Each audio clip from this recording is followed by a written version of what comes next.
رمضان يا رمضان يا رمضان شهر الكتاب تلاوة وقيام رمضان يا رمضان يا رمضان شهر الكتاب.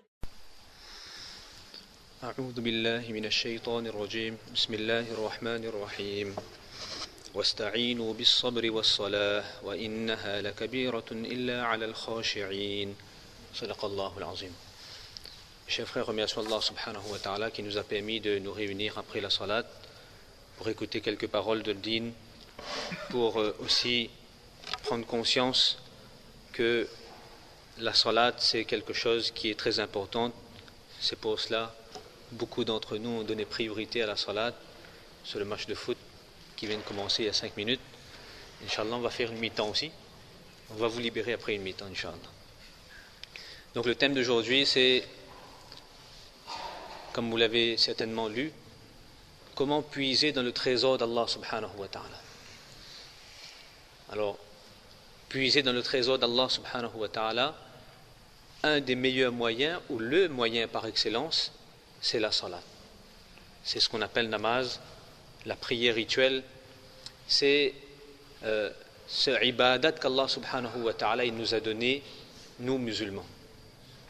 Je dis bien nous musulmans parce que cette action, ça fait toute la différence entre le musulman et le non-musulman. Aujourd'hui, on va essayer de faire par sigle comme la dernière fois. La dernière fois, c'était CAP. Vous vous rappelez hein? Eh bien, aujourd'hui, on va essayer de parler de la salat. Et la dernière fois, en terminant, je vous avais dit la salat, c'est le lien entre le croyant et son Seigneur. Alors, lorsqu'on parle de lien, lorsqu'on parle de connexion, eh bien, vous savez à quoi je fais allusion? ADSL. ADSL. Ceux qui partent à Mayotte là-bas, ceux qui sont habitués avec la connexion ADSL ici, lorsqu'on part à Mayotte, et on voit, il passe 54, connexions les bas débits, subhanallah, on perd patience. On perd patience, parce qu'on n'est pas habitué à ça. On n'est plus habitué à ça. On est habitué à quelque chose qui est, on va dire, en connexion haut débit. Donc on va parler de l'ADSL aujourd'hui. Notre relation avec Allah subhanahu wa ta'ala doit être en ADSL. D'accord? A pour l'action par excellence. Le D, c'est la demande qu'on fait à Allah subhanahu wa ta'ala par la salat. Et à travers cette même salat, qu'est-ce qu'Allah nous donne? Et le S, c'est notre soumission à travers la salat, c'est la soumission que nous montrons à Allah subhanahu wa ta'ala. Et précisément, une action de la salat, c'est le sajda. Et le L, c'est la libération. Et vous verrez un hadith que on a entendu même dans Ta'alim samedi, extraordinaire libération qu'Allah subhanahu wa ta'ala il nous promet à travers la salat. Donc je disais que la salat, c'est l'action par excellence. L'action avec un grand A. La salat, c'est la meilleure action qu'Allah subhanahu wa ta'ala il a envoyé pour l'être humain. Je parle de relation là avec Allah subhanahu wa ta'ala. Vous savez que la salat a été offerte. Je ne parle pas rendu obligatoire. Ça on connaît, ça a été rendu obligatoire. Mais on entend tellement que rendu obligatoire, que c'est devenu une corvée la salat. C'est devenu un fardeau. Donc on va essayer de prendre, on va dire le problème à l'envers, de parler de ce qu'Allah nous a offert. Allah il nous a offert cette salat quand? Dans la nuit du Mi'raj. Le prophète sallallahu alayhi wa sallam, Allah il a choisi, vous savez, dans certaines régions du monde, dans certaines traditions, il y a des gens comme ça, lorsqu'ils reçoivent des gens chez eux, eh bien ils offrent un cadeau. Obligatoire ça. Que vous ne pouvez pas quitter les lieux sans avoir reçu un cadeau. Mohamed Hassan peut confirmer peut-être chez les frères maoris c'est comme ça, chez les arabes aussi c'est comme ça. Vous allez chez eux, ils vous offrent obligatoirement quelque chose. Vous ne pouvez pas partir les mains vides. Eh bien Allah subhanahu wa ta'ala il a appelé Rasulullah sallallahu alayhi wa sallam chez lui. Il pouvait donner la salat. La salat a été offerte dans les cieux. Il pouvait donner la salat près de la Kaaba. Allah ne lui a pas donné la salat près de la Kaaba. Allah l'a appelé chez lui. Ensuite Allah subhanahu wa ta'ala ne lui a pas donné salat comme ça. Allah lui a fait visiter les lieux. Propriété des lieux, a fait visiter les lieux. Jannat, Jahannam. Regarde mon palais. Regarde ce que j'ai créé. Et ensuite, Allah subhanahu wa ta'ala, il a pris le soin que l'invité, Rasulullah sallallahu alayhi wa sallam, il soit accompagné de qui? Du meilleur des anges. Le seul ange qui vient au prophète alayhi salatu wassalam pour transmettre la révélation wahi. C'est le seul ange qui est connu comme Dhu Quwwa, comme le fort, le puissant, inda dhil arshi makin, auprès du trône d'Allah subhanahu wa ta'ala, et c'est celui qui est respecté de tous, de tous les autres anges. Jibril alayhi salatu wassalam. Il est accompagné jusqu'au ciel. Et ensuite Allah subhanahu wa ta'ala, là il a choisi le moment, après la visite des lieux, Allah lui a donné, il lui a offert la salat. Ce cadeau-là, Allah lui a offert. Donc ça c'est un cadeau que nous avons reçu, la Ummah a reçu, et les musulmans ont reçu comme cadeau de la part d'Allah subhanahu wa ta'ala, la salat. Maintenant cette salat-là, c'est pour ça qu'on dit que c'est l'action par excellence. Et l'action par excellence, elle peut être comprise à travers, comme j'ai dit, que c'est l'action qui détermine la foi du musulman on va dire, de celui qui n'est pas musulman. Vous savez, le prophète sallallahu alayhi wa sallam, pour montrer l'importance de la salat, qu'est-ce qu'il a dit? As-salatu imaduddin. Salat, c'est pilier de la religion. Tous les jours, nous entendons des hadiths, des fada'il, des vertus. Tous les jours, nous entendons ce hadith-là. Alors, il faut comprendre que, je vais vous raconter une anecdote que moi-même j'ai entendue directement d'un des protagonistes. À Makkah Mukarrama, là-bas, j'ai rencontré un cheikh qui s'appelle Cheikh Mohammed Ayoub Khawja. C'est un sunni. Cheikh Mohammed Ayoub Khawja, c'est un sunni. D'accord, c'est un des guides des groupes de Umrah. Et puis, lui, il m'a raconté qu'il a de la famille, c'est d'origine ouzbek.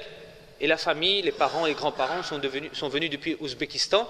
Ils habitent en Arabie Saoudite depuis quelques années. Et lui, il a de la famille en Turquie. Alors, il est parti en Turquie. Il a dit que voilà, lorsqu'il est parti en Turquie, là-bas, on a l'habitude de voyager en train. Un voyage de 3 heures, 4 heures de temps. Et il se retrouve en face d'une jeune femme. Alors le cheikh, il m'a dit, j'ai pris un kitab, je l'ai mis comme ça devant moi, pour ne pas que je sois dérangé aussi, et pour ne pas qu'on me dérange. Elle dit, mais cette jeune femme-là, elle n'arrêtait pas de me regarder, elle dit, vous êtes musulman, ça se remarquait sur son physique, son apparence, etc. Et puis il m'a dit que, puisque nous allons passer même un moment dans le train ensemble en voyage, mais moi je vous propose que chacun y parle de sa religion. Je parle de la mienne, elle était chrétienne, et vous parlez de la vôtre. Cheikh Mohammed Ayoub me dit, il ne m'a pas dérangé, Ali, moi. C'est elle qui est venue à moi. Alors je lui ai dit, ok, vous commencez. Et cette femme-là, elle a commencé à attaquer l'islam. Soi-disant, chacun devait parler de sa religion. Elle a commencé à attaquer l'islam. Qu'est-ce qu'elle m'a dit? Elle m'a dit que Dieu aime les chrétiens, Dieu n'aime pas les musulmans. Alors je l'ai regardé comme ça. Et elle a pris comme argument, elle dit, bien sûr, vous les musulmans, Dieu ne vous aime pas. Pourquoi? Parce que... Et elle a pris comme argument la salat. C'est ça. La salat. Lorsque vous êtes en train de dormir le matin, il vous réveille même. Dans chaque chose que vous êtes en train de faire, il vous dérange pour venir le prier. Lorsque vous êtes en train de dormir le matin, il vous réveille. Lorsque vous rentrez chez vous à midi, il vous dérange. Fais vite là, mange vite là, vous avez fait namaz. Lorsque vous êtes dans votre travail, dans votre occupation, à l'heure de Asar, 4h, 5h, il vous dérange même. Lorsque vous avez terminé de travailler, il vous dérange encore. Et lorsque vous êtes chez vous, à table, dans certaines familles, c'est le seul moment de la journée où la famille se retrouve. Lorsque l'homme travaille, la femme travaille, les enfants sont à l'école, le seul moment de la journée où la famille se retrouve avec la télé.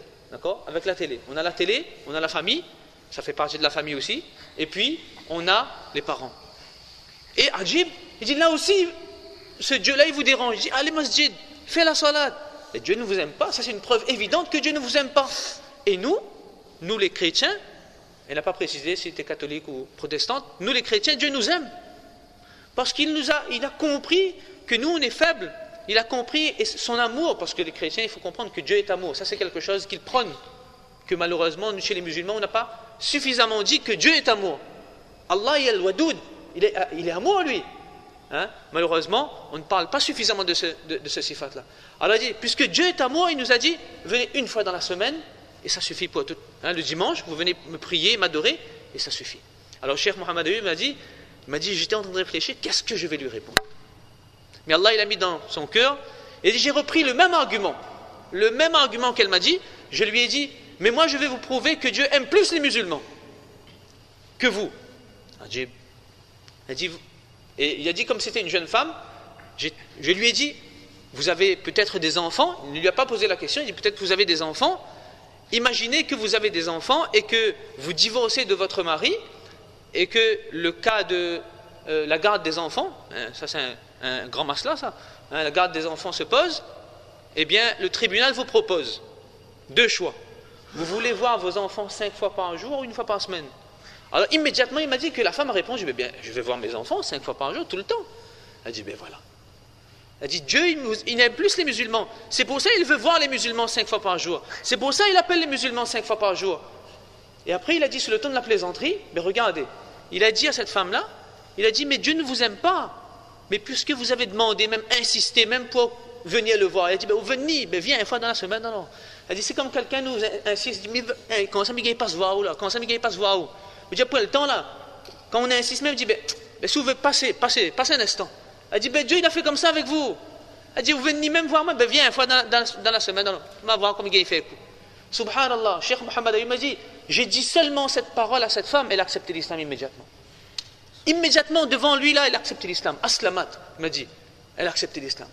Pas de hadith, pas de verset du Coran, pas de rien, mais elle était peut-être en quête de la vérité et elle croyait, elle pensait que Dieu aimait les chrétiens en leur donnant une fois le privilège, je dirais, de venir l'adorer.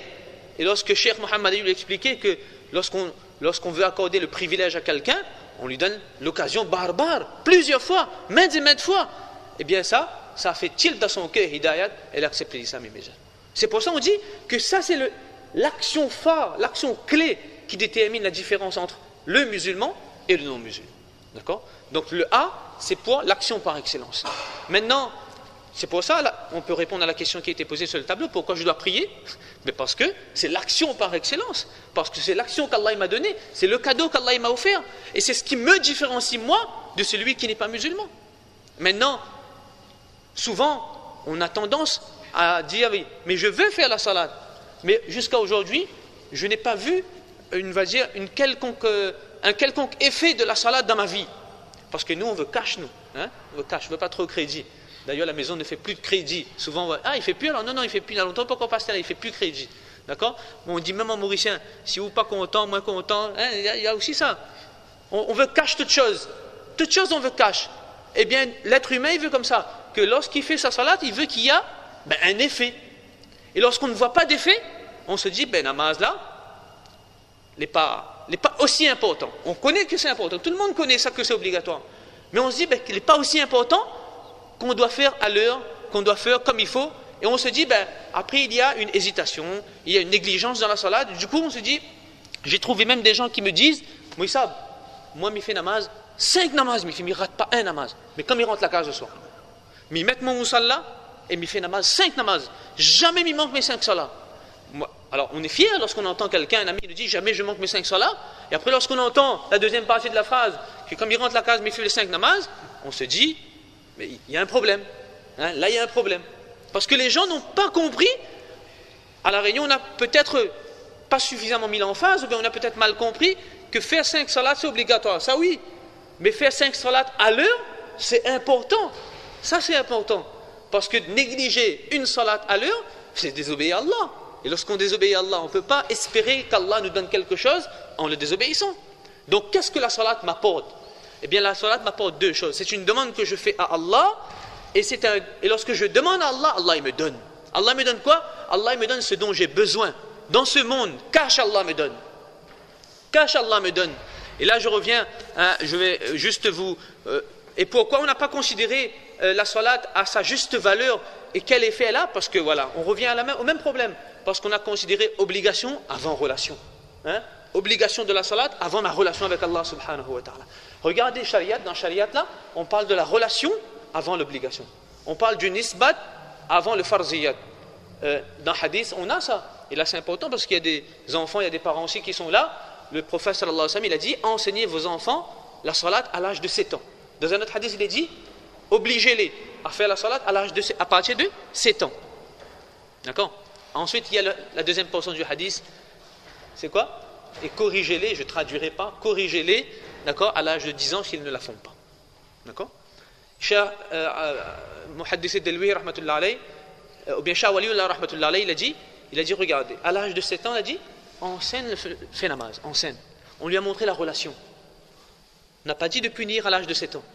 On a dit d'enseigner, expliquer. Comme le prophète sallallahu alayhi wa sallam expliquait les doigts aux enfants. Une fois, il y a un jeune, il y a un enfant qui regardait à droite, à gauche de namaz. Le prophète sallallahu alayhi wa sallam a dit, expliquer après namaz, regarde pas à droite et à gauche, parce que ça c'est halaka ça. Ça il détruit Yahou, ça. Encore regarde à droite, à gauche, il détruit Yahou. Donc le prophète lui expliquait quoi? La relation. À l'âge de 7 ans, c'est la relation qu'on doit expliquer. Et après, lorsque cet enfant il est en âge de comprendre que c'est obligatoire, à l'âge de 10 ans, là on le corrige s'il ne fait pas la salat. Mais il y a deux choses qu'il faut prendre en considération à partir de ce hadith-là. Si moi, je ne sais pas ce que la salat m'apporte, mais qu'est-ce que je vais expliquer à mes enfants? Fais namaz, mais pourquoi? Parce que les enfants aussi, fais, oui, mais gagne quoi après? D'accord? Si je fais mes devoirs, tu m'amènes tel pas, quelque part? Si je récite, est-ce que tu me donnes telle chose? Les enfants, ils ont besoin de ça aussi. Si nous-mêmes on ne sait pas, qu'est-ce qu'on va expliquer à nos enfants? Et deuxièmement, on nous dit de punir nos enfants s'ils ne font pas la salat à l'âge de 10 ans. Mais si moi-même je ne fais pas, comment je pourrais punir mes enfants? Et si mes enfants voient que les parents ne font pas la salat, comment on peut espérer que demain, ils seront namazi, ou bien ils seront des musalli, comme il faut, comme Allah subhanahu wa ta'ala demande. Ça c'est juste une prise de conscience à partir de ce hadith. Relation en premier, obligation après. Et lorsque j'ai compris que la relation est avant, j'aurai compris ce que je peux demander à Allah subhanahu wa ta'ala. Allah il va me donner à partir de 2 rakats de salat. Souvent on entend, parce qu'on a besoin de terminer rapidement, on entend souvent les enfants, les hadiths de Hayat al-Sahaba, les femmes ou bien les hommes qui avaient besoin de quelque chose faisaient 2 rakats et recevaient ce qu'ils voulaient. D'accord? Alors je ne vais pas m'attarder, ce sont nos exemples, Sahaba, ce sont nos exemples. Mais pour que peut-être ça puisse faire de l'effet pour nous-mêmes, pour moi-même en premier, je vais vous donner l'exemple d'un jeune qui vient dans ma classe, qui n'est pas hafiz. D'accord? Il n'est pas hafiz et il a déjà quitté madrasa. Et là, je vous parle en 2012. Hein, il vient dans la classe, il doit partir en métropole pour faire des études. Et il m'a dit, Moïsa, voilà mon Coran, je veux corriger un peu la lecture du Coran. Je viens dans la classe. Je dis, oui, la classe est ouverte. Quand tu veux, tu viens, je t'écoute. Un mercredi après-midi, il vient et il me demande, Moïsa, voilà, j'ai une montre et j'ai besoin d'un tournevis. Parce qu'il y avait un problème peut-être pour sa montre. Est-ce que vous avez un tournevis? Alors, et je vous avoue que sur le ton de la plaisanterie, qu'est-ce que je lui dis? Fais 2 rakats, rakatain. Je lui dis, fais rakatain. Sur le ton de la plaisanterie. Il n'y avait pas le yaqin qu'il faut dans ce que moi j'ai dit. Ce jeune-là, parce que ce jeune-là, il revient vers la religion. Ce jeune-là, comment il a pris ça?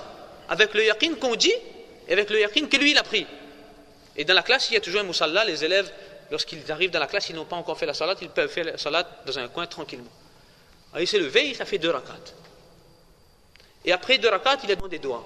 Et en même temps, j'étais en train de regarder sous la table s'il y avait le fameux le fameux tournevis pour lui. Au moins, il me dit, il y a cette demande et je n'ai pas trouvé. Après la salat, je vois, il a fait 2 rakats, ensuite il est reparti s'asseoir. À 16h, il part chez lui. Ça, c'était un mercredi. Le jeudi, il arrive dans la classe. Il dit, Moussa, vous voulez que je vous raconte? Vous avez dit, 2 rakats ou non? 2 rakats ou jamais? Et ce jeune-là, il habite près de Ravine Blanche, près de Ibadat Kana. Il m'a dit, j'étais en train de marcher en rentrant chez moi, là, et je passe près de Ibadat Kana, et il y a un petit garçon, un enfant, qui a tournevis dans la main. Un enfant, il ne marche pas avec tournevis, ça, normalement. C'est pas d'habitude. Et il me dit, je lui ai demandé, tu peux me prêter? Et j'ai pu réparer ma montre, avant même que je rentre chez moi. Allah il m'a donné, vous avez dit faites 2 rakats. Vous m'avez dit vous faites 2 rakats. Mais j'ai fait ces 2 rakats. Moi j'ai pris la leçon pour moi. Le yaqin avec lequel je lui ai dit n'était pas sahih. C'était plus par plaisanterie. Mais le yaqin avec lequel ce jeune il a fait 2 rakats là, Allah même il connaît quelle sincérité il avait. Allah même connaît quel yaqin il avait. Ces 2 rakats qu'il a fait, ce doigt qu'il a fait, Allah il a rempli son besoin avant qu'il rentre chez lui. Avant qu'il n'arrive chez lui, Allah il a rempli son besoin. Donc 2 rakats, nos besoins matériels sont comblés, sont réalisés à travers 2 rakats de salat. Et c'est ça qu'on a besoin aujourd'hui. Lorsqu'on a besoin de quelque chose, on pense toujours on va dire, aux intermédiaires matériels. J'ai besoin de quelque chose matériel, eh bien je vais voir telle personne, je vais faire telle action matérielle qui pourra m'apporter ce bénéfice, ce bienfait matériel. Et ce que les mashayikh nous expliquent à travers cet effort d'établir le yaqin qu'on doit avoir, c'est qu'on n'a pas encore compris qu'on peut puiser dans le trésor d'Allah, qu'on peut, on va dire, réaliser nos besoins mondains et terrestres à travers 2 rakats de salat. C'est ça ce qui est important de comprendre pour moi-même en premier et pour nous tous ici. Un autre exemple, je vous donne, ce sont des choses vécues. Il y a un samedi qu'on était parti à Saint-Paul, Samedi matin, j'emmène les enfants. Et j'ai dit aux enfants, avant de venir à madrasa, je dis, vous faites 2 rakats à la maison, namaz fajr, à l'heure. Namaz pas obligatoire sur ces enfants-là. Faites 2 rakats à l'heure. Et puis on va partir à Saint-Paul, ils voulaient partir pour l'association. Arrivé sur la route des Tamarins, mes frères, à plus de 110 km/h, la voiture bloque, les freins bloquent. Plus de 110 km/h, la voiture bloque, les freins bloquent. Qu'est-ce qu'on fait là? On ne fait plus rien là. On ne peut pas faire frein à main. Frein à main, tout de suite, il fait carambolage. Allah subhanahu wa ta'ala, et vous savez le hadith, Man salla al-fajr, celui qui a fait namaz fajr, à l'heure, fahuwa fi dhimmatillah, il est sous la responsabilité d'Allah. Peut rien lui arriver. Ces enfants qui ont fait la salat à l'heure, il ne pouvait rien leur arriver. Ça c'était sûr, destiné de la part d'Allah. Allah il a fait que la voiture était arrêtée en pleine voie, même pas sur la voie d'urgence, là en pleine voie, avec le frein moteur au fur et à mesure. On a ramené la voiture à l'arrière, en arrière, dans une station-service. Et je dis aux enfants que vous ne pourrez pas aller de votre sortie, une sortie avec une association, parce que la voiture il ne gagne plus, il ne sait plus. Et l'enfant il commence à pleurer. Tamim commence à pleurer.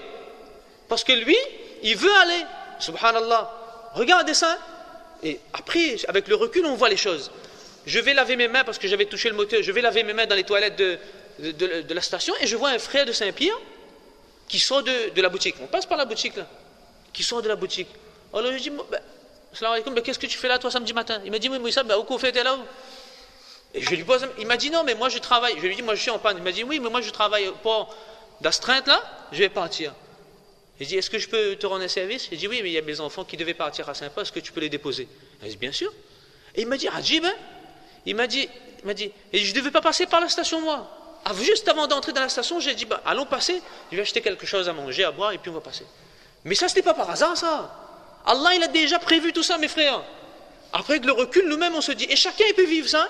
Ça, c'est pas destiné à une personne réservée à ulama, rien ça. Chacun peut vivre ça. Faites yaqin sur Allah, et yaqin sur Allah, et yaqin sur les hadiths du prophète sallallahu alayhi wa sallam. 2 rakats, et vos besoins mondains seront comblés. Je vous garantis que si vous faites la salat à l'heure, si vous faites la salat comme il faut, Allah subhanahu wa ta'ala va prendre la responsabilité. Pour chaque salat qu'Allah nous a demandé de faire à l'heure, Allah il prend la responsabilité.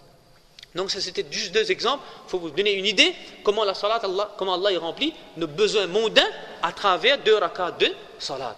Maintenant, on a encore 45 minutes pour terminer là. On a encore un petit peu de temps. Eh bien, c'est pour cela qu'il est important de comprendre, de faire l'effort avec la famille.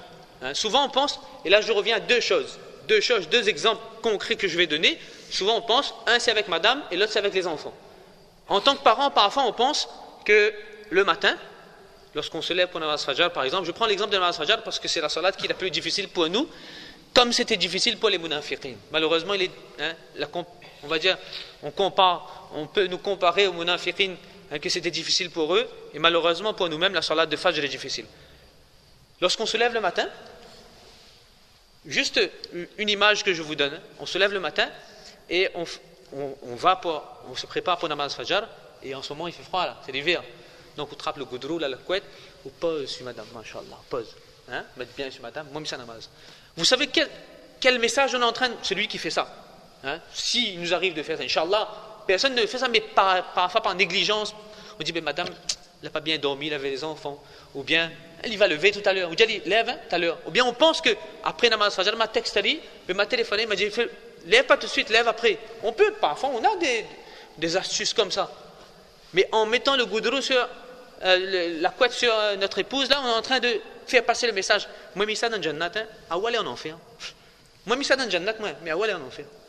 C'était juste une image que je vous donne pour nous faire comprendre que comme nous voulons le bien pour nous, il faut le vouloir pour la famille en premier. Pour la famille, pas seulement pour moi.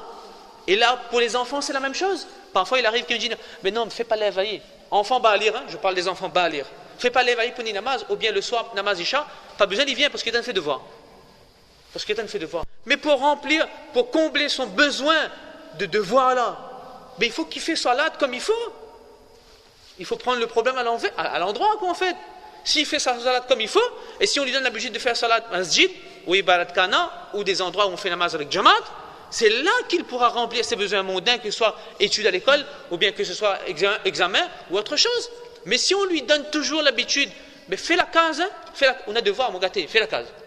Mais jamais cet enfant-là, il va comprendre que pour combler mon besoin mondain, avec 2 rakats, je peux le faire. Il va toujours faire passer en priorité ses besoins terrestres, ses besoins mondains, et 2 rakats, il va faire après. Donc ça, c'est 2 sensibilisations par rapport à l'épouse et par rapport aux enfants qu'il faut prendre en considération. Et deuxième chose que la salat nous apporte, mes frères, ça c'était nos besoins mondains qui sont comblés, qui sont réalisés. Et deuxième chose que la salat nous apporte, qui est, on va dire, c'est certifié par Allah subhanahu wa ta'ala, parce que c'est un verset du Coran, mais qui malheureusement, vous allez dire, oui, mais il n'y a pas autant à nous, mais ce ne sont que des paroles. Inna salata tanha anil fahsha'i wal munkar. Namaz fait arrêter au péché. Ça c'est sûr et certain. Pourquoi namaz ne nous fait pas arrêter les péchés? Pourquoi on ne peut pas s'arrêter de faire des péchés, même si on fait namaz? On fait namaz, mais on ne s'arrête pas de faire des péchés.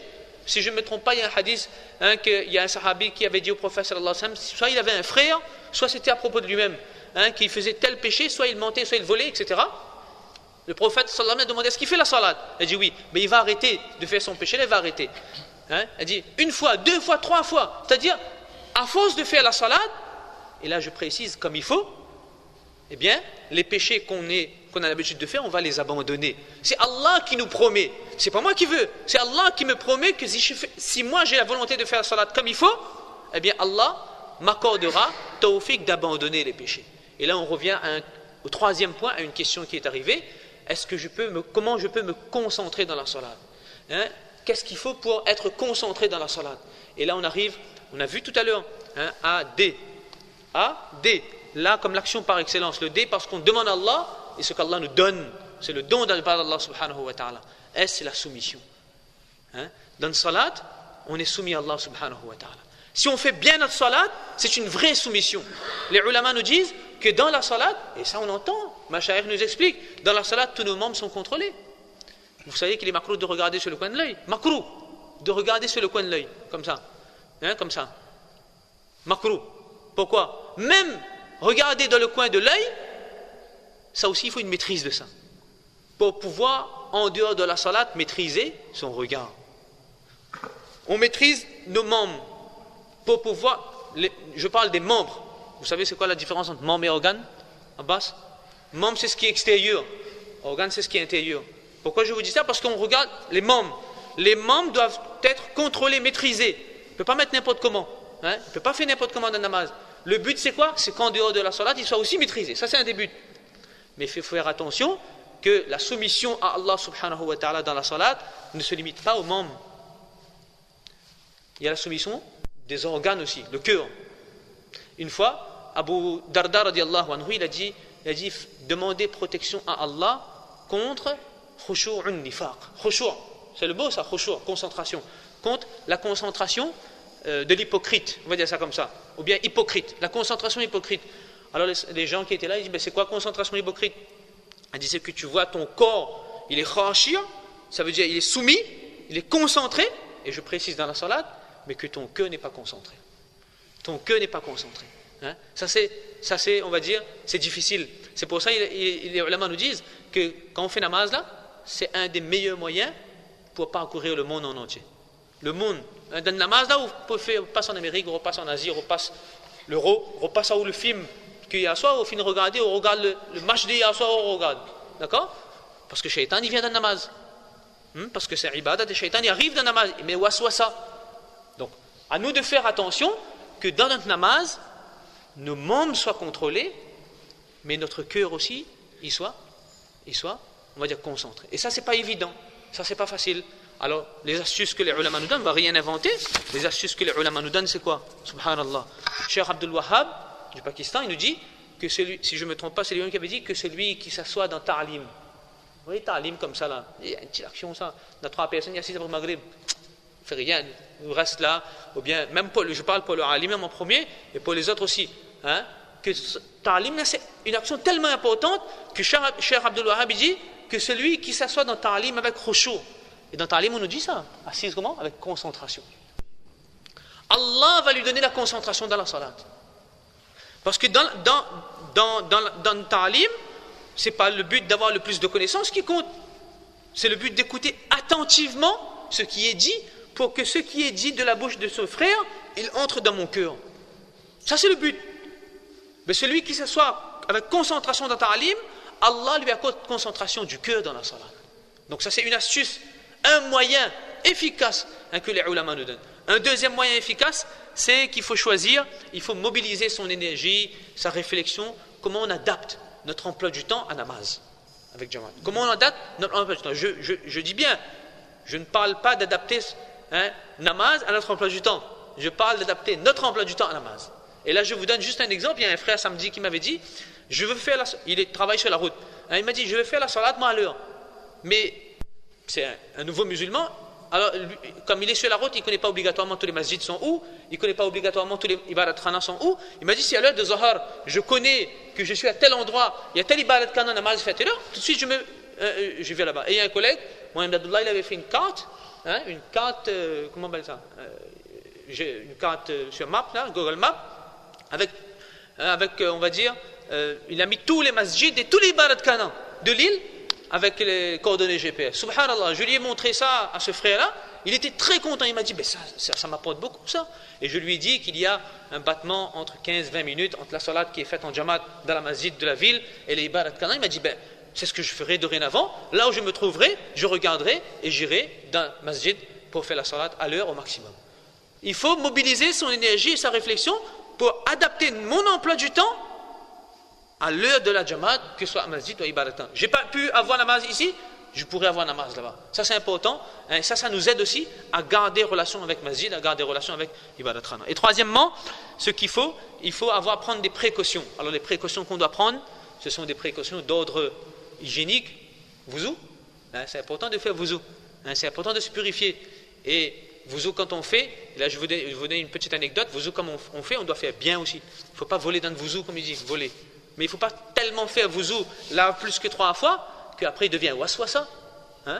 Waswasa. Si on lave plus que 3 fois, c'est israf, c'est gaspillage. D'accord? Et ça arrive aussi, shaitan, parfois il nous met dans le cœur. Elle n'est pas bien lavée là. Elle n'est pas bien lavée là. On relave. Mon Qasim Nanutwi, rahmatullah alayhi, il est rapporté, si je ne me trompe pas, mon Tanwi, rahmatullah, il a écrit, ou bien j'ai lu quelque part, que mon Qasim Nanutwi, rahmatullah, c'est le fondateur de Darul Ulum de Deoban. Il dit comme ça que j'avais l'habitude de faire wuzu, et quand je fais wuzu, je faisais massa. Quand il faisait massa, à chaque fois il y avait waswasa qu'il n'a pas bien passe la main. Si je ne me trompe pas, c'était massa même de la tête. Alors à chaque fois je recommençais, jusqu'à ce qu'un jour, quand j'étais en train de faire wuzu, le waswasa, shaitan, la petite voix là, vous connaissez ça, la petite voix, petit diable là, a dit wuzu n'est pas bon. Alors j'ai dit fort, c'est avec ce wuzu là, même si ça fait namaz aujourd'hui, vous ne gagnera pas moins. Je me suis adressé à Shaitan. Il a dit, Wallah, depuis ce jour-là, jamais plus aucun waswasa dans wuzu. Donc là aussi, on voit qu'il faut faire attention à faire wuzu convenablement. Précaution dans wuzu, précaution dans la tenue vestimentaire. Vous savez, ceux qui sont déjà partis dans les grands hôtels, ils acceptent pas où dans le restaurant, comment? Avec savate de doigts? Avec savate de doigts, ils acceptent pas où? Avec habillé en short, ils acceptent pas où dans le restaurant? Dans le restaurant de l'hôtel 5 étoiles, ils acceptent pas où? Même pas 5 étoiles, même 4 étoiles, même ils acceptent pas où? Parce qu'il dit, il y a un rang à tenir. Mais dans le masjid, il y a un rang aussi à tenir. Lorsqu'on se présente devant Allah, il y a une façon de se présenter. Allah, il a dit, adoptez la beauté. La beauté devant Allah, pas ma beauté à moi. La beauté devant Allah. La beauté qui est considérée beau devant Allah. Avant chaque salat. Donc ça c'est important, la précaution. Dans l'habillement aussi, c'est important. Et aussi, il y a... Ça c'est avant la salat. Et ensuite les ulama nous disent, Mashayikh de Nizamuddin du Pakistan et autres nous disent qu'avant la salat, il faut prendre conscience. Mon Jamshed du Pakistan, il donne ces conseils-là. Ce sont des conseils pratiques, parce que le but de ces halaqas, c'est conseils pratiques. Avant namaz, je prends conscience que là, Allah me voit. Je fais namaz, là, Allah me voit. Et quand on a, vous savez, lorsqu'on a à l'esprit, tel monde garde à moi là, on s'applique. On s'applique mieux à faire quelque chose. Lorsque j'ai la conscience qu'Allah est en train de me voir, je vais m'appliquer mieux depuis le début jusqu'à la fin pour faire salat correctement. Ça c'est une chose. Deuxièmement, tous les hadiths que nous avons entendus. Alors, il y a différents caractères. Chez nous, il y a des gens qui aiment qu'on les motive. D'accord? Qui aiment toujours positive attitude. Vous connaissez ça? D'accord? Qu'on les motive, qu'on parle du bien, qu'on parle des vertus, pour être boosté, pour être, on va dire, encouragé. Mais prenez les hadiths qui vous parlent de toutes les vertus de namaz. Retenez certains hadiths, mettez sur le téléphone, avant namaz, regarde le hadith. Et il y a d'autres qui ont besoin des choses qui sont un peu plus dures. Chez nous, tarhib, un peu plus d'avertissement. Pas tout le monde y marche pareil. Et certains qui veulent être, on va dire, secoués pour avancer. Mais pour ces gens-là, qui prennent les hadiths de tarhib, des avertissements, et qui notent, qui retiennent certains hadiths. Et avant la salat, de se rappeler un hadith. Un hadith. Avant la salat, je me rappelle un hadith. Là. Avant namaz, quand je vais penser à ce hadith, ça va me donner envie de faire la salat. Et j'aurai certainement une salat que je ferai qui ne sera pas comme la précédente. Certainement, cette salat ne sera pas comme les autres salades que j'ai faites. Parce que j'aurai la conscience des vertus que je vais recevoir. J'aurai la conscience de l'avertissement. Mais fait namaz, mais si ne te fait pas, comme il te pède. Et là, il fait, comme il gagne. Donc, un hadith, une astuce, un hadith, retenez un hadith lorsqu'on fait la salat. Et une troisième chose que Mawlana Jamshed nous dit, que lorsque je fais namaz, je fais niyat. Oh Allah, je fais namaz pour remplir ton ordre. Je fais namaz pour faire revivre la sunna. Je fais namaz pour te faire plaisir. Trois choses, on dit Allah, parle à Allah, cause avec Allah, dis Allah, mais fais namaz pour ces choses-là. Et Mawlana Saad, lui, il a dit, dans le jour de la dernière fois, les ulama disaient que Mawlana Saad, il a dit que maintenant dans la salat, pour avoir la concentration dans le namaz même, alors il dit, lisez plus de 3 fois le tasbih. Lisez plus de 3 fois le tasbih. Et les ulama nous ont dit aussi, les mashayikh nous ont dit dans le jour, que si on veut avoir la concentration de la salat, Mawlana Yusuf rahmatullah, il avait dit 2 choses. Lorsqu'on est en train de faire la namaz là, dans chaque position, pensons au minimum 3 fois. En 3 fois, pensons qu'Allah est en train de nous voir. Nous pensons, il faut aller bon nous. Il pense 3 fois. Pense 3 fois. Parce que une fois qu'on va penser, après on va penser à ce qu'on est en train de lire, à un moment donné, déjà, ça va nous permettre de faire namaz moins vite. Sûr et certain. Oui ou non? Parce que si il est habitué à dire 3 fois Subhanallah, ben, il ne peut pas penser 3 fois. C'est sûr qu'il faut que je lise plus pour que je puisse penser minimum 3 fois dans le coup qu'Allah est en train de me voir. Pareil, lorsqu'il est en train de me voir, ayez à l'image que quelqu'un est au-dessus de vous. Vous allez voir comment vous serez soumis. Ce S-là, il sera mis en application. Soumis devant Allah subhanahu wa ta'ala. Et là, ça va parler avec le cœur, Inch'Allah. Donc ça c'est, et deuxième chose que mon Yusuf rahmatullah a dit, elle dit penser qu'on est en train de converser avec Allah. Les ulama nous disent ça, quand vous avez besoin de causer avec Allah, fais namaz. Quand vous avez besoin de connaître qu'est-ce qu'Allah te dit, lis le Coran. Pense qu'on est en train de parler avec Allah subhanahu wa ta'ala. Et pour ça, vous allez dire oui, mais dans le namaz faraz ou quoi, c'est pas parce que vous faites rien d'autre que d'écouter l'imam, et parfois on n'entend même pas l'imam dans les namaz qui font sirri. Mais faites namaz nafil. Et là on vient pour namaz tarawih, on vient parce qu'on est préparation Ramadan là. Préparation Ramadan. Namaz tarawih, namaz nafil, namaz sunnat muakkada. Une action. Vous savez, pour se rapprocher d'Allah, dans le namaz, j'étais en train de parler sur le sajda avec les enfants et avec d'autres frères. Et il y a un de mes enfants, il a commencé à faire namaz. Il y a vite là. Mais seulement quand il arrive dans le sajda là, il faisait sajda au moins 5 minutes.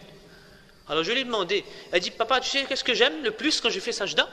C'est que mon visage est sur le sol. C'est extraordinaire ça. La parole d'un enfant qui nous dit que ce que j'aime le plus dans sajda, c'est que mon front se pose vers le sol. C'est le moment, la position par excellence. On est proche d'Allah subhanahu wa ta'ala. C'est là même où on est proche d'Allah subhanahu wa ta'ala, plus proche. C'est pour ça, il dit que, subhanallah, le jour Qiyamah, يوم يكشف عن ساق ويدعون إلى السجود فلا يستطيعون. Les jours où les gens ils viendront et ils seront dans l'horreur. ويدعون إلى يوم يكشف عن ساق ويدعون إلى السجود. Le jour Qiyamah, on va leur demander de se prosterner devant Allah. فلا يستطيعون. De ne ira pas. Il y a certaines personnes qui ne pourront pas faire sajda. خاشعة أبصارهم. Leur regard sera baissé. Ils auront le regard baissé. Tarhaqahum dhillah. Et le déshonneur les couvrira. Allah, qu'est-ce qu'il dit? Pourquoi ils ne pourront pas? وَقَدْ كَانُوا يُدْعَوْنَ إِلَى السُّجُودِ وَهُمْ سَالِمُونَ. Alors qu'ils leur avaient été invités à faire la salat avant. On leur a ordonné de faire sajda avant. وَهُمْ سَالِمُونَ. Alors qu'ils étaient sains et saufs. T'es tranquille, nous. Mais n'ont pas fait sajda. Sajda, c'est namaz. Et là, je parle de sajda, je parle de salat tarawih. Ne pas manquer salat tarawih. 40 sajda en plus, gratuit ou gain. 40 moyens, 40 actions, 40 moyens de se rapprocher d'Allah par nuit. 1200 sujoud le mois de Ramadan. 40 par nuit, 1200 sujoud. Qui est pas si à la vitesse, c'est quoi, 5G? C'est même plus 4G, c'est 1000G. Comment on rapproche d'Allah? Avec sajda, mes frères. Un sajda. où on pose notre front sur le sol, on montre à Allah qu'on n'est rien et lui il est tout. Donc ne négligeons pas Salat Tarawih, très important, parce que Salat Tarawih c'est kasratus sujud et un des moyens de se rapprocher. Et vous savez, je vais vous terminer là-dessus, il y a un sahabi qui a dit au prophète sallallahu alayhi wa sallam, le temps est terminé, il y a un sahabi qui a dit au prophète sallallahu alayhi wa sallam, c'était un khadim du prophète, d'accord, il s'appelait Rabi'a al-Aslami, si je ne me trompe pas, radiallahu anhu. Il a dit au prophète d'Allah, tellement il était fait khidmat du prophète, automatiquement on aime la personne qu'on sert. Il a dit, au prophète d'Allah, non, le prophète sallallahu alayhi wa sallam a dit, il a dit, demande ce que tu veux demander. Le prophète sallallahu était tellement content, en fait, une fois, je crois qu'il avait emmené de l'eau pour que le prophète sallallahu puisse faire wuzu. Le prophète a dit, demande ce que tu veux demander. Si t'es nous qu'on dit, demande-nous. Hein? Si les enfants ils demandent des choses matérielles, sinon quand on devient plus grand, on dit moi ça fait qu'il gagne un bon madame. Hein? Lorsqu'on devient encore plus grand, on dit fait qu'il gagne un bon travail. Hein? Après quand on a des enfants, fait qu'il gagne une grande maison. Après lorsqu'on fait que on nous demande des choses, et fait qu'il gagne Jannat. Oui, mais dans Jannat quoi on veut gagner? Lui il a demandé dans Jannat qu'est-ce qu'il veut gagner. Ô prophète d'Allah, faites que je sois avec vous dans le paradis. Il n'a pas demandé seulement Jannat. Quand on demande faites que je sois avec vous dans le paradis là, c'est sûr qu'il gagne Jannat, parce que pour être avec le prophète, il faut la fin de Jannat. Ajib ça. Hein? Sahaba t'es malin aussi. Il dit faites que je sois avec vous dans le paradis. Le prophète me dit Awaghayra dhalik, il veut pas autre chose. Alors les ulama nous disent il veut pas autre chose, quoi il veut dire deux choses. Soit il veut dire ça est trop difficile pour vous ça. Ou bien en plus de ça il veut pas autre chose. Il a dit non, je veux ça même. Huwa dhaka, ça même il veut. Mais il veut rester avec vous dans le paradis. Le prophète m'a dit fa'a'inni ala nafsik bi kathrati sujud. Aide-moi alors. Parce que moi seul je ferai doigt, c'est pas suffisant. Aide-moi envers toi-même, pour toi-même là, aide-moi quoi? Bi kasrati sujud, en faisant beaucoup de sajda. Mais ça même, tarawih, en faisant beaucoup de sajda. Moi je prends l'exemple de tarawih parce que c'est précisément pendant le mois de Ramadan. Donc à nous de faire très attention, à nous de prendre conscience de l'importance de salat tarawih, et bien sûr salat obligatoire qu'il ne faut pas négliger. Hein, vous connaissez les hadiths. C'est pour cela qu'on arrive à la dernière lettre, ADSL, pas la DS, hein. D'accord, ADSL, L c'est le lien, c'est la libération. Libération. Et pour terminer, juste un hadith que moi-même j'ai entendu dans le Ta'lim samedi soir, subhanallah. Ta'lim peut-être un hadith que certainement tous nous savons, mais jamais on fait attention. Et lorsqu'on s'assoit un peu, on essaie de s'asseoir avec concentration, le hadith disait quoi? Subhanallah. Il disait, et là je parle de libération, celui qui fait la salat comme il faut, celui qui est pas ban, celui qui est régulier dans sa salat, dans ses 5 salats. Quand on est régulier, ça veut dire vous avez fait correctement. Les sunnats sont respectés. Et vous savez pourquoi il faut faire sunnat? J'ai dit aux enfants, pourquoi il faut faire sunnat? Il y a un qui ne savait pas qu'est-ce qu'il faut répondre. J'ai dit, on fait sunnat, ça veut dire dans le namaz, on fait faraz, après on fait sunnat. On ne fait pas seulement faraz, on fait sunnat. Parce qu'on aime le prophète. Parce qu'on a envie de montrer au prophète qu'on veut faire comme lui. C'est pour ça qu'on fait. Et on ne demande pas, faraz seulement est suffisant? Parce que j'aime le prophète. C'est pour ça que je vais. Et parce que je veux recevoir des mains du prophète sallallahu alayhi wa sallam le jour du qiyamah, de son haouz et kawsar, de ses mains mubarak, pour pouvoir boire de son eau. C'est pour ça que je mets en pratique la sunna.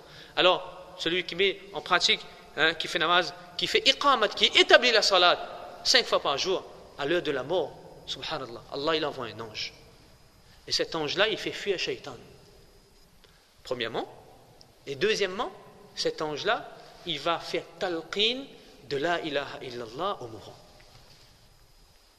Il n'est pas sûr que quand nous sommes à mort, de monde sera à côté de nous. On est bien d'accord là? On n'est jamais sûr. On peut être seul. Hein? Allah, et c'est pas sûr non plus que s'il y a des gens près de nous, que lorsqu'ils font talqin, ça va sortir non plus. Hein, ça va sortir, c'est pas sûr aussi ça. Mais ce qui est sûr, c'est lorsqu'il mène une vie conformément à l'ordre d'Allah et qu'il fait sa salat correctement, Allah il prend la garantie de lui mettre à sa disposition un ange le moment où il va mourir, il fait talqin de la ilaha illallah et cette personne va mourir avec iman. Seulement ce hadith, mes frères, c'est une libération pour les musulmans. Hein? N'est-ce pas? C'est une libération pour que nous-mêmes nous puissions prendre conscience que salat avec jamaat, c'est nécessaire. Salat à l'heure, c'est nécessaire. Salat avec concentration, c'est nécessaire. Et on va dire, insister pour sensibiliser tout le monde à faire la salat comme il faut, qu'Allah subhanahu wa ta'ala. Et surtout, n'oublions pas, et je reviens à la chose principale, que nous pouvons puiser dans le trésor d'Allah à travers la salat. C'est l'action par excellence. Remplissons nos besoins spirituels, remplissons nos besoins mondains, des choses de terre à terre, de tous les jours, à travers 2 rakats de salat, qu'Allah subhanahu wa ta'ala donne à tous le tawfiq de comprendre à moi-même en premier et à nous tous qu'Allah subhanahu wa ta'ala fasse que cette salat que nous allons faire, Inch'Allah, à partir d'aujourd'hui, il reste à peu près 40 jours, même si je ne me trompe pas, 40 jours pour Ramadan. Un petit conseil à la fin, qui s'adresse à moi-même, c'est que ceux qui, parmi nous, présents ou absents, n'ont pas l'habitude de venir faire namaz, ne font pas salat à l'heure, qu'on fait niyat au moins pendant ces 40 jours qui vont suivre, jusqu'à Ramadan, de faire salat à l'heure. Ceux qui n'ont pas l'habitude de faire namaz régulièrement avec Jamaat Masjid ou Ibadat Kana, on fait niyat qu'à partir d'aujourd'hui, 40 jours, on a 40 jours pour s'habituer, on a 40 jours pour se mettre en condition, pour venir à la masjid en Jamaat, faire salat à l'heure. Ceux qui n'ont pas l'habitude de faire namaz avec takbir et oula, on fait niyat que, Inch'Allah, en prenant un hadith qui nous parle des vertus de faire namaz avec takbir et oula, de faire pendant 40 jours, ou jusqu'à arriver le mois de Ramadan, au moins, on est habitué à faire namaz avec takbir et oula. Et ensuite, amener la concentration dans la salat, qu'Allah subhanahu wa ta'ala nous tawfiq de comprendre. Amin ya rabbal alamin. Et je vous remercie pour votre attention. Et je m'adresse plus précisément à ces jeunes-là qui ont fait sacrifice de 45 minutes d'un match. Puisse Allah nous faire des économies, des milliers d'années, en échange de ces 45 minutes, des milliers d'années d'économies pour entrer au paradis, Inch'Allah. Qu'Allah subhanahu wa ta'ala nous accepte tous. Subhanallah wa bihamdihi, subhanakallahumma wa bihamdika, nashhadu an la ilaha illa anta nastaghfiruka wa natubu ilayk. رمضان يا رمضان يا رمضان شهر الكتاب تلاوة وقيام